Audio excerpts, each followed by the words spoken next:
Welcome, everyone, to tonight's Fort Collins Internet Professionals Meetup.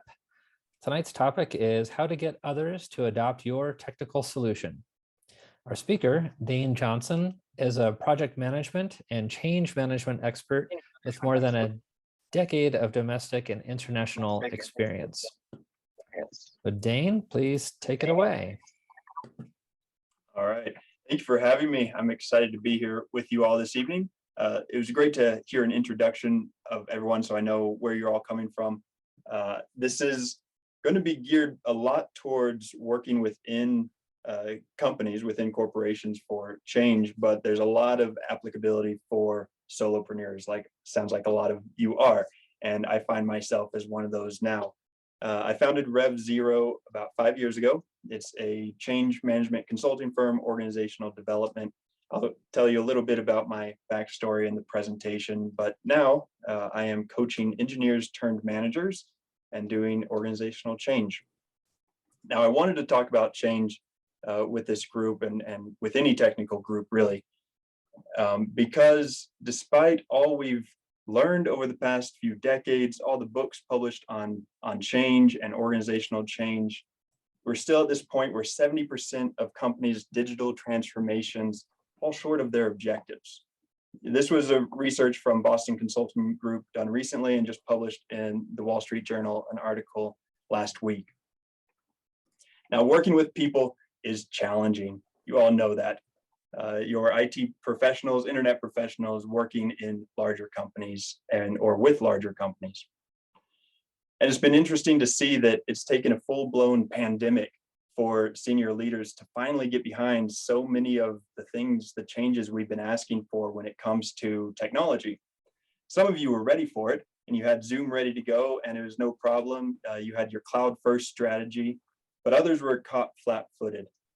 And the cool thing that happened over this past year is an opportunity to kind of see what change needs to take hold, what change needs to stick. And it was that sense of urgency.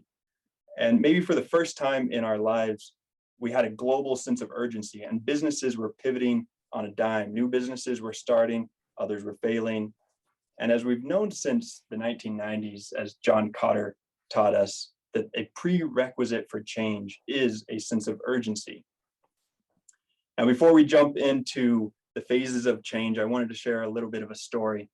It was an early career experience of mine that changed me personally and set me what now a decades-long journey of discovery. You see, 10 years ago, I was working on a large capital project. It was a retrofit of a floating oil and gas production facility offshore Angola. And as large projects tend to have, problems cropped up all the time. But with this one, I had found the answer. I had retreated to my engineering textbooks, my financial modeling tools, my project status reports, and I had figured it out. Now, at this point, I don't remember what it is I had even figured out, but I remember that feeling of pride. I was proud of myself for having figured this thing out. I was a professional now. I had earned my paycheck. So I presented it to management. No one could dispute my logic, my problem statement, or my conclusion. My data was accurate, my problem statement good, and my solution by the book. But if you spent any time working as a professional, you already know how the rest of this story pans out. And I remember that feeling when they did not adopt my solution, when they couldn't justify not adopting my solution, but they didn't even bother to. I didn't understand the politics. I didn't understand how someone could let their own personal career ambitions get in the way of making the right call. But really, I couldn't see the forest for the trees. I was so focused on my engineering scope of a much larger project. You see, I was working on an engineering problem, but the problem was a business problem. And business is about people. It was a rude wake-up call to the complexities of people. And as an engineer, I was not prepared for that in the least. That experience, those feelings, it started me on what has now been 10 years to trying to better understand people at work. I haven't figured it out yet, but I have gotten much more patient. I continued on in my career as an engineer for a few years, got into project management, discovered change management, the people side of change, got into leadership roles, management roles, and then started my own consulting business. And even went back to grad school to study industrial and organizational psychology, which is the psychology of people at work. See, I was trying to figure out this complex problem called people and why correct solutions don't get adopted, but also to bring work back to life. Because early in my career as an engineer, I became more than a little disheartened by what I saw in organizations, both big and small. There was internal competition, competing agendas, lack of cohesion, poor communication, awful conflict management, and overall a lack of progress. One of the first books that I read that kind of set me on this journey was the book Checklist Manifesto by Atul Gawande. In that, he makes a distinction between complicated problems and complex problems. Complicated problems are the engineering problems. There is a right solution, though it may take special knowledge and abilities to solve it. Those complicated problems exist in closed systems, which engineers really like. Complex problems, however, are people problems. Think education administration, government policy, leadership. Complex problems exist in open systems. There are no well-defined boundaries. So when we categorize problems based on system type, it's easier to see that we work on complicated problems, but we work in complex problems. Since complex problems are open system problems, you can't exclude yourself. You are part of it. Now, I would venture to say that everyone here this evening is what Peter Drucker, the management researcher, categorized as knowledge workers. We get paid more for what we're able to think up and do creatively than what we're able to do physically. Now, some of you may be tasked with maintenance activities, but still the majority of your work is either to bring about a change or support a change. So we're going to dive in deep into what change is, but first a bit of a roadmap for where we're going this evening. I've categorized the phases of change as beginning, preparing, doing, and reinforcing. The project managers here will immediately recognize the correlation with the stages of a project. I did that on purpose. And while the terms could be interchangeable, I wanted to draw a distinction between complicated project stages, your initiation, your planning, your execution, and your closing, and the complex change phases, which is what we're going to explore tonight. Now, I hate to belabor things with definitions, but it's important for where we're going. So one more, what is change? Change is simply the in-between. We can call it the transition from current state to future state. Every project is a change. Every new product is a change. Building a company, every new hire is a change. Mergers and acquisitions are changes. A new website. Change is often talked about as something to fear or that people will resist naturally, but change is progress. Change is growth. We're all changing constantly, and we actually expect businesses to change because we expect them to grow. Read the Wall Street Journal for a while, and you'll find very quickly that stakeholders, corporate leaders, investors, they all share a common expectation. If you're not growing, you're failing. So to grow requires change. So it's not that people are scared of change or will naturally resist it. The issue we face is that change is not linear, predictable process. It's not a machine. Now, we call the activities associated with this transition, we call that change management. I have a certification in change management. I offer change management consulting services, but change is not managed, not if you want to make this transition stick. You need to lead a change.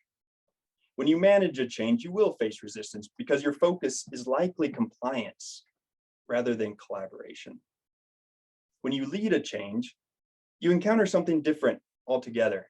You witness a transformation of the people involved and of the organization. Now, what do leaders do? Well, simply put, leaders bring followers along a journey from one place to another. whereas managers just kind of protect them for a little while. Now, is this just semantics? Maybe, but as any linguist will tell you, words have power. As any psychologist will tell you, semantics can affect mindset. And mindset is maybe the most significant tool at your disposal for a change. Now, if you're a change leader and you're confronted with a digital transformation, where do you start so that you can be in the 30% of projects that do achieve their larger objectives? Now, even if you've never read the book by Simon Sinek, you may have it on your bookshelf. You've certainly heard the phrase, start with why. And in Start With Why, he talks about the golden circle. The why, the how, the what. Bullseye. So Sinek argues that great leaders and organizations, they all start with why. He has some great stories throughout history of leaders who started with why and accomplished some pretty amazing things. Starting with why is establishing a sense of purpose. And as humans, particularly knowledge workers in 21st century America, we are highly motivated by purpose. We do some pretty ridiculously hard things because we all believe in the purpose. We set up logistical systems that can deliver almost anything to our front door within a day. A rugby ball from Europe that I'm getting for my 8-year-old for Christmas. We drill for oil miles underground with directional drilling from a ship that's floating in 5,000 feet of water. We run millions of miles of fiber optic cable around the globe and underneath all of Fort Collins because we believe in the purpose. And a lot of people believe in the same purpose. Now, to be fair, we also do some pretty weird things because we all believe in the same purpose. Cryptocurrency, NFTs, and buying GameStop stock over the past year. But the point is, purpose is powerful. And we didn't need Simon Sinek to tell us that. Think about how businesses are organized. And if you've ever started your own business, think about its evolution. And when you started, you may have envisioned a different way to structure your business, more egalitarian, more family-focused, more friendly, yet somehow you still end up with a hierarchy. Now, this is the natural evolution of organizations. And if you try to do something different, it's like building an entire city protected by levees. At some point, the levees will fail and the city will flood. But if you consider this golden circle, our hierarchies reflect this. Leaders at the center define the vision, senior leaders define the strategy, management define the tactics, the why, the how, the what. We like to organize ourselves this way as people, even when no one forces us to. Go check out any volunteer organization or religious group, and if the structure doesn't exist now, there's probably people asking for a little bit more structure to be put in place. So knowing that people like this approach and even expect it, when you prepare for a change, start with why. Convince yourself first of the need for change and run it by someone else. Craft a compelling why message. But something else happens when you start with why. You set aside your solution for a moment. You try to understand the problem better. When you do that, what you'll find is that you go from thinking about your IT project to thinking about the business project. Now, in reality, any technical product, solution, or project is there to enable something bigger. There must be a business reason. There must be a purpose. In the words of David Wheat, who joined us this evening of Alt-CIO, who has done a lot of ERP migrations in his career, there are no IT projects. There are business projects with an IT element. And when we can shift our focus there, we aren't trying to sell an IT solution. We're trying to figure out how IT can contribute to the business project. And that's what I missed as an engineer working on a much larger project. I missed that engineering was a contributing factor of a much larger objective. And I didn't see that. Just last week, the Wall Street Journal had several special articles addressing workplace technology. The leading article was from an MIT researcher named Joe Peppard. The title of the piece was, It's time to get rid of the IT department. The thesis of this article is that the IT departments are arbitrarily siloed or are continually seen as back office support. Now, how many of you, as tech workers, got calls to troubleshoot Zoom this past year? Now, what started as back office support, the IT department, has become the core competitive advantage of many businesses these days. It may even be the sole offering of your own business. Now, from construction companies to food manufacturers to retailers, and of course, web developers. Gone are the days of the director of IT reporting to the CFO. Well, hopefully, maybe not yet in your organization, but it needs to happen. And according to Joe Peppard, it needs to happen quick. And that brings me to phase one of a successful change. Beginning. Beginning isn't just a point in time. There are several activities associated with this phase. The main one being to define the why, identify the purpose. Now, remember how powerful mindset is? Well, each phase requires a mindset shift of you as the change leader. In this first phase, you must be the curious consultant, not an engineer, not a salesperson, because you don't have a solution yet, and you're not trying to convince anyone that you do. Now, maybe you don't like the term consultant because you have preconceived notions of what a consultant is, kind of like a used car salesman. But no, I want you to picture the ideal consultant. Picture the person that would enable this change to be, and who would bring out the best of your strengths in helping you get across the finish line. Now, there are two types of consultants: external consultants, like REV 0, and internal consultants. And this is a lot of times what the IT department has become, internal consultants to the business. Peter Block wrote a book called Flawless Consulting. And whether you're an internal consultant or an external, it's worth the read. And in this book, Block describes a consultation as any action you take with a system of which you are not a part. Now, we've already said that you are part of this system, so this is much easier said than done. But you do need to step outside of the system when beginning a change. After you've defined the why, stepped outside the problem, and go explore it a little bit, get a new perspective. And some ways you can do this. Well, you can restate the problem. My thermodynamics professor, he was very particular about how we solved problems. You could lose more points for solving the problem wrong than getting the wrong answer. And the first step of our homework was always to rewrite the problem. On our engineering graph paper, word for word, copy the textbook, restate the problem. When you do that, you begin to understand it a little bit differently. Second, practice your pitch. I'm the lead organizer now for 1 Million Cups here in Fort Collins. And 1 Million Cups is an entrepreneurial meetup group where people can practice their business pitches and presentations, get feedback, and access to local resources. And it's a great place to gain perspective. A very common piece of feedback for people when they're presenting their business idea for the first time is, this seems like a solution in search of a problem. And this is exactly what you're trying to avoid with this beginning phase. I've given a few presentations at 1 Million Cups over the years, and feedback that I received that totally changed my business was the question, who is your client? Even after I've given a 6-minute presentation, the audience didn't know who my client was, and neither did I. I had a solution, so I hoped the problems would be intuitive.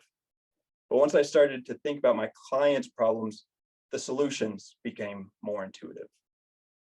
So as you're beginning your change, a new product, a new project, a new business, define the problem well enough that your solution, the one you haven't identified yet, define the problem well enough that your future solution is intuitive to others. And know thy client. A business doesn't work if you are the only customer, and a digital transformation doesn't work if you are the only one benefiting. So that's phase one, beginning, where your role is that of a consultant, seeking to understand. Next, we get to prepare. The second stage of a successful project is the preparation.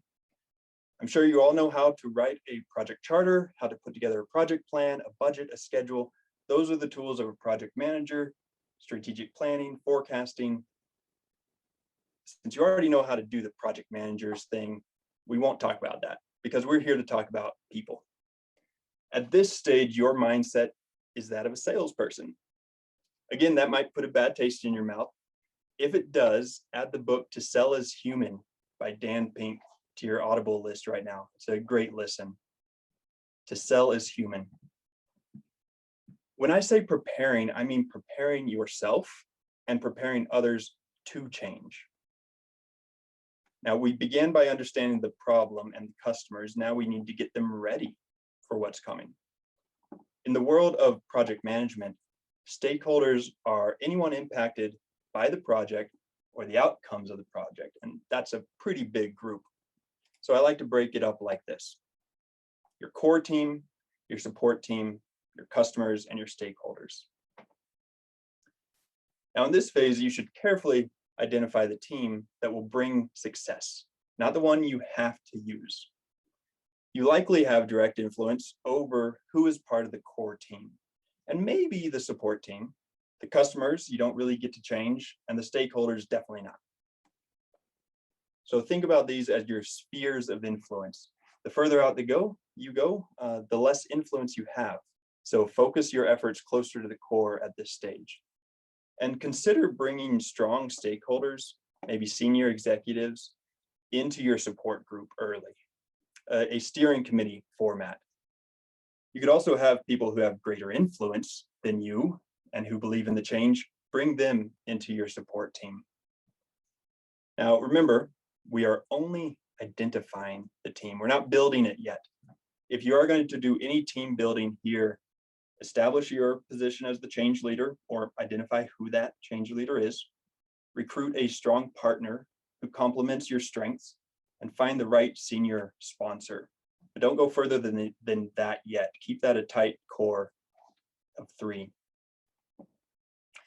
Now, what happens when we don't prepare people for a change? If we jump into problem solving, we can miss opportunities to actually make a better product. We also miss opportunities to build allies and advocates for the change, and we almost guarantee this type of reaction. Now, right here, your change has stalled and you are in damage control. And we'll talk a little bit and give you some tools on how to deal with this later. At this phase of the project, you're not telling people what to do. You're gathering questions. You're not answering them. We're still defining the problem, not the solution. Now, is all this really necessary? Well, if you have any experience in organizational change, you know the answer is yes, this is very necessary. As the famous social scientist and marketing guru Robert Cialdini described in his book, Influence, good intentions coupled with information is not enough to change habits. Good intentions coupled with information is not enough to change habits. As engineers, how else are we supposed to do it? Those are the only 2 tools I had. Now, this is a relatively straightforward phase. In this one, you communicate a lot. You get questions and you just show people what's coming. If you've spent any time in sales, hats off to you. But you know that sales isn't about selling. It's about preparing someone to buy. And that's what you're doing at this stage as a salesperson. You are preparing someone to buy. Now, we've begun, we fully understand what we're trying to accomplish, and we prepare the people. So now we actually get to do. But even now, however, the mindset is still not that of an engineer. You need to be the facilitator. You are the scrum master, the enabler, the organizer, the cheerleader, roles that you may not be comfortable with. Nevertheless, if you can adopt this mindset, it'll be a very productive phase. And there are 2 things that a change leader needs to do in the doing phase, and that is build trust and build a team. In the 5 dysfunctions of a team, Patrick Lencioni identifies lack of trust as the primary dysfunction of any team. Not camaraderie or a sense of purpose, trust. Now, I've already mentioned Robert Cialdini. He has a second book called Persuasion, which is how to prepare others to be ready to receive your message.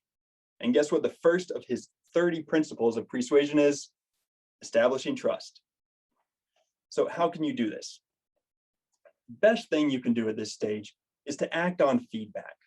That doesn't mean accept all feedback, but make your users, your stakeholders, and your customers willing participants in the change. Now, why is acting on feedback important?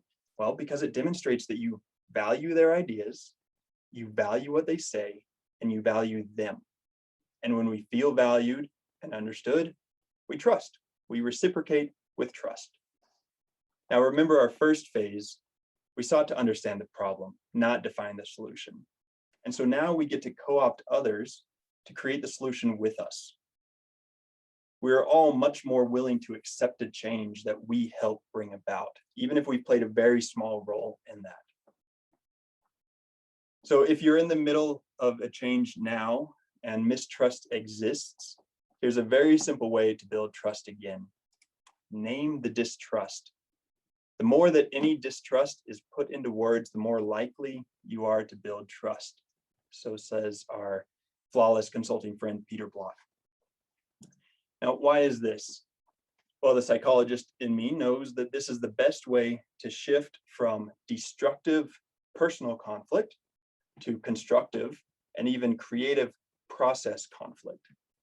For example, if you feel worked into a corner with an unrealistic schedule from a senior leader, you're setting everyone up for failure if you don't say something.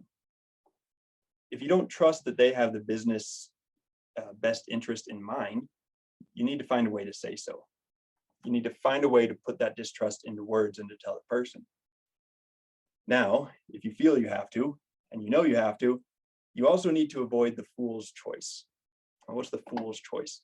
The fool's choice is thinking you have to be either 100% honest or 100% respectful. You need to figure out how to be totally respectful and totally honest. Change leaders who figure out how to do that avoid those unrealistic schedules in the first place, or they learn that that unrealistic schedule was the only way to sell the change initiative in the first place. And now you can recruit the senior leader as a steering committee member, a powerful sponsor who can help you when the attention is placed on the change for missing schedule. So remember, these are business projects. So you need to be talking with the business leaders. And if you feel like they're setting you up for failure, talk to them about it. Which brings us to who is on your team. Now, when you're building a team, play to strengths, yours and others. Build the team you need, not the all-star team. I'm pretty sure even the Detroit Lions would beat an NFL all-star team, because an NFL all-star team isn't actually a team. It's a group, and a very egotistical group at that. Now, I've been the technical lead who's also been responsible for project management, and it's tough to balance everything. It's tough to balance the technical demands with the project management demands with the business demands. So my new favorite arrangement is to have a project manager coupled with a product owner. That duo can be extremely effective in technical changes.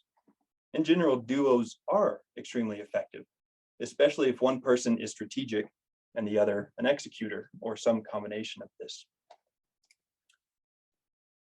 These are the 4 strength domains from Gallup's Clifton Strengths, previously Strengths Finder: relationship building, strategic thinking, executing, and influencing. There are 34 strengths organized into these 4 domains. I coach engineers turned managers, and I always start with a Clifton Strengths assessment. It's a great tool that can directly impact your productivity, change how you work, and see your leadership strengths and how to complement yourself when building a team. here is how my top 10 fall. The darker colors mean those are your strengths, and the numbers reflect the order of strength from 1 to 34. So mine is heavily weighted in strategic thinking with almost no influencing strengths other than some self-assurance. So while to sell may be human, I am not that gifted at it. And what I've found works best for me, I can be the project manager, partner with an executing product owner, recruit an influencing sponsor, and make sure that there is a strong relationship builder on my team. My weakest strength is positivity. I've never actually looked to see what my weakest strength is. So that puts things in perspective. Now, it'll probably not come as a surprise to you that the engineers that I coach, their highest strengths also tend to lie in executing and strategic thinking. Now, it's a small sample, but it's interesting to see. So if you want to ensure that 70% of your digital transformations don't fall short, get some influencers and relationship builders on your team immediately. I interviewed a few people in preparation for this who have a track record of leading successful change. And they all said the same thing about the doing phase. Demo. As soon as you can, get your MVP, your minimal viable product, in the hands of users. Do live demos, not as status updates, but as discovery sessions. Have a relationship builder run the demo while you, the doer, sit in the corner with your mouth shut taking notes. Because remember, you are now in a facilitator role. If you try to do it all yourself, it's hard not to get defensive. It's hard not to protect your project. If you're both the developer and the presenter, it can be hard not to. Now, this demo is more about showing your work.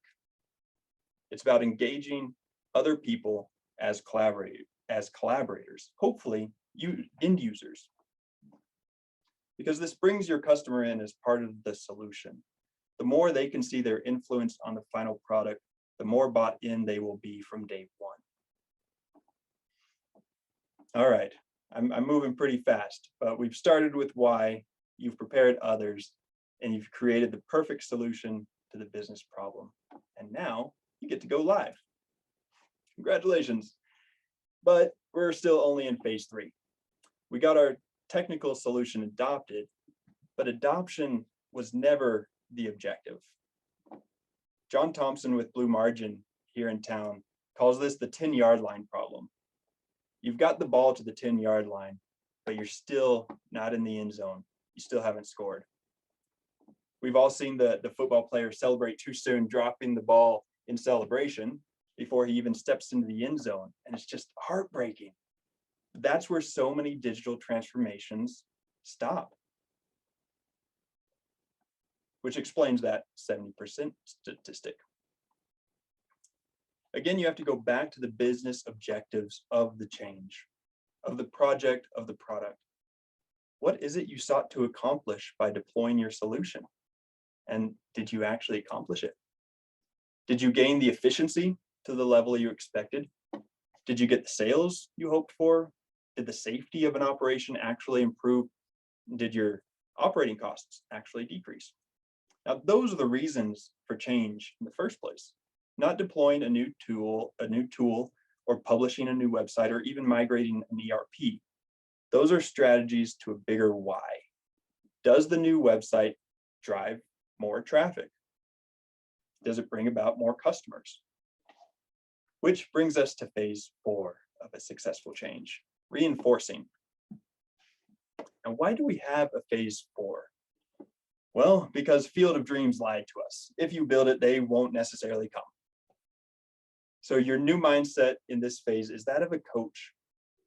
As a coach, you observe, you're available, you challenge, you correct, and you check in. But it is now up to others to perform. You're on the sidelines. Once you've deployed, you have lost most control, but certainly not influence. So don't walk away yet. Also, hopefully your product isn't perfect unless it's safety critical or going to the moon. If it is perfect at this stage, it means you probably blew your budget and went way over schedule. So be on the lookout for flaws, for bugs, for B-level punch list items, and fix them. Be proactive, protect the trust you've built, and provide a guarantee period. Provide team members to support after go live. Have them available for 1, 3, maybe 6 months to support the change. And while users are using, you can spend some time with the project team reflecting on the project, helping everyone to internalize the lessons that were learned along the way, because each of you will be on a project team again. And if you do lessons learned, make sure they're actually learned. Make sure they change what you do the next time around.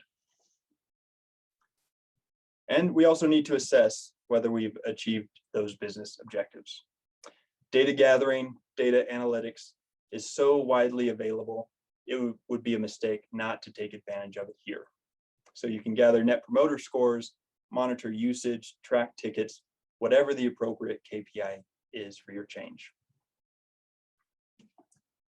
There's something else you can do at this stage with that data that as a behavioral psychologist, I love, and that is to use dashboards, data visualization dashboards. Brick and John Thompson, the brothers who founded Blue Margin here in town, have a book called The Dashboard Effect. And if you've never heard that phrase, you know immediately what the dashboard effect is. Psychologists, marketers, managers, we all use this and we all know it. When you put data visualizations in front of people, they instinctively change their behaviors. They want that dashboard to look good. So use dashboards to reinforce and guide new behaviors, but craft them carefully. For example, this one here. If this is the dashboard that you put in front of an executive every Friday, what do you think their main concern will be? Where is their focus? Their main focus with this one is profit, a lagging indicator. And their first question will be, why is this red? Executives hate, yet are naturally attracted to the color red. So be very careful how you use that. If this dashboard gave you a little conniption fit, you might have what it takes to be an executive. So make creating dashboards part of your strategy for behavioral change. Again, not for status reporting, for behavioral change. For assessing effectiveness, I've gleaned from what we use in workforce training and development, which is a method called decision-based evaluation. In decision-based evaluation, we identify our target change, in this case, changes in a user, and then we look at what our particular focus is, changes in their cognitive patterns, changes in their affective feelings, in their behavior. Did we intend to change how they think? Did we intend to change how they feel? Did we intend to change what they do? Once you've identified your focus, that's when you select the appropriate measurement method. Work samples don't measure feelings very well, and written tests don't measure behavior well. I don't know what it was like when you got your driver's license, but when I got mine, I took a written test. There was no driving test. Now, do you think that's an effective assessment of my driving ability? But that's often how we assess our change after the fact. We measure something that has nothing to do with the change. Knowledge of driving was not the objective. Me being a safe driver was the objective. Now, you've probably gone through a training program and the evaluation sheet asked, was the presenter engaging? Were the snacks and breaks adequate? Did you enjoy the training? Would you recommend this training to someone else? Now, do these questions even evaluate training effectiveness? No, they measure entertainment value. And there is zero correlation between whether we are entertained and whether we learn. And we call these types of evaluations smile sheets. Now, who cares if you made someone happy in training? Did they learn what they needed to learn? Now, I've been on a lot of different projects, a lot of different changes, some successes, but most missed the mark because of a lack of focus on people. Not only a lack of attention, but a marked inability to navigate the complexities of people. But the great news is these are skills you can learn. You can get better at working with people, but it doesn't happen just by osmosis. So I hope the conversation today prepares you a little bit better than I was when I started on large projects and gives you a new perspective while working towards successful change. Now, I promised some methods as well, some that I found interesting. We still have some more time, so we'll get into those, and then we'll get into questions after that. One methodology, here's our roadmap again. We've gone through a successful change. One methodology I wanted to share with you was the Amazon approach. You probably have read up on this already, but it's a fascinating approach, and I love what they do here because they work backward from the customer. And when it came to Alexa, how they came about creating those speakers, it was not an idea for a speaker that you could talk to. Someone asked, what if I could turn on my music while I'm cooking without having to touch my phone? Now, it's a slight distinction, but the former, the speaker that you can talk to, that has to be sold. The latter has already been sold. So if you have a speaker that you can talk to, you now have to go to marketing and you say, all right, guys, you need to figure out a way to sell this. But the other way, it's already sold itself. And I love what they say about this, that great products and services come from deeply understanding the customer. And that's us starting with why. And that customer delight is their ultimate goal, not deployment of a new product. It's almost like going to school with the objective of getting good grades. If that's your objective, you may or may not. But if your objective is to learn, grades will follow. And Amazon knows that if your focus is in the right place, profit will follow. And it is certainly followed for them. The Amazon way is a 3-step. Start with the customer, craft the working backwards documents. Oh, and that QR code here goes to their slide presentation on this topic. So if you want to capture that, you can look that up after our presentation this evening. It's on one of those slide share websites. So they craft the working backward documents, first thing. And the first document is a press release. So they don't even have a product yet, and they're writing a press release. And they share it early to gather questions and not answers.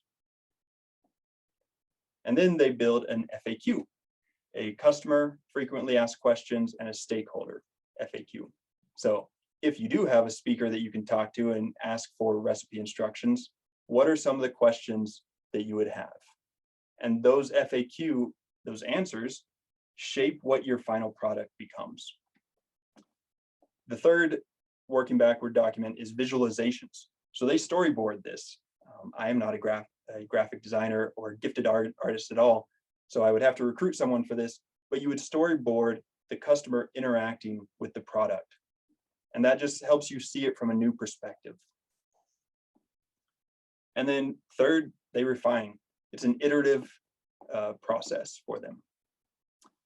I was speaking with my colleague in Rev 0, Annalise Thompson, and she was in the Army for 5-6 years before we started working together. And she said the Army approach is similar, but here the objectives are much more serious, and that is to keep everyone alive. And they start at the bottom. They simplify everything and they over communicate and show respect for every person in their own special way. Knowing that if Private Ron here doesn't know what's going on, he could die. And he's only a radio operator on his first mission. So they simplify to the point of understanding for everyone, and they over communicate. They work backwards from who needs the information and give it to them the way they need it.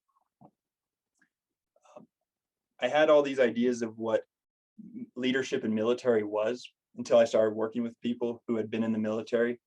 And so many of the practices we're trying to convey or instill in organizations these days come from the Army. They have come a long way from the dictatorial hierarchy approach that we might think of from the movies.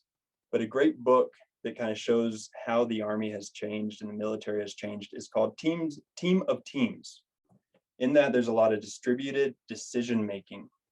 So who needs information and how do we get it to them when they need it? And it's a great approach to a change as well, of understanding who needs to change, who needs to be the ones who change the way they work. And I have to include a little bit of textbook change management. This is from Proside. They recommend this Proside Triangle, where you have a project manager, a change manager, and a sponsor. So this is kind of like that steering committee we talked about, that core team. And these are roles that should be held by different people. And even if they're not full-time, it is nice to take this burden off of the shoulders of your project manager. So how can we get others to adopt your perfect technical solution? Well, set it aside for a while and instead build one that your customers need and build it with them. When it comes to change and complex problems, there is no perfect approach, but it's when we shift our focus from a technical solution to a business and people solution that we begin to make progress and bring work back to life. My motto in change management is to use what works. So take what you can from this evening, use what works, and set the rest aside. I hope you all try some of what we've talked about today. Maybe it's just to name that mistrust. I welcome your questions. I look forward to the discussion, your experiences, your perspective, and your comments. But before we open it up for questions, I have two for you, either to put into the chat or to just jot down on your notepad. But what is one thing you're taking away from today? What was an aha moment for you?